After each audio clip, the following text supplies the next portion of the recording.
আজকে ঘুম থেকে উঠে দেখছি ওরে বাবারে আজকে যেন আরও বেশি ঠান্ডা লাগছে, কালকের থেকেও যেন বেশি ঠান্ডা আজকে লাগছে। তো আমি তো গুটিসুটি হয়ে গরম চাই চুমুক দিয়ে দিনটা শুরু করেই ফেললাম। তারপরে বসে থাকলে কি হবে, আজকে আজকে আছে অফিসের মিটিং, তাই ঝটপট চান করে খাওয়া দাওয়া করে নিয়ে রেডিও হয়ে নিয়েছি।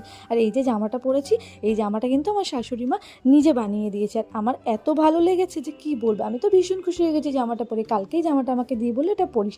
তো আজকে এটা পরে আমি চলে যাচ্ছি অফিস। তো অফিসে গিয়েও কিন্তু সবাই খুব প্রশংসা করছিল যে জামাটা ভীষণ ভালো লাগছে, সবাইকে বলছিলাম মা বানিয়ে দিয়েছে।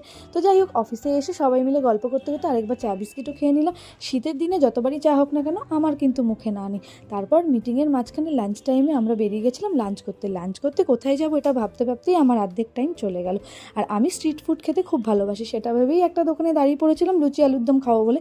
লুচি তো পাইনি, পেয়েছি রুমালি রুটি আর আলুর দম। খাওয়ার টেস্টটা কিন্তু আমার একদম ভালো লাগেনি, কিন্তু খাবার দোকানে ভিড় দেখলে সেটা ধরা যাবে না যে খাবার টেস্ট এতটা খারাপ। তো যাই হোক, খাওয়া দাওয়া করে আমি অফিসে যাই। তোমরা সাবস্ক্রাইব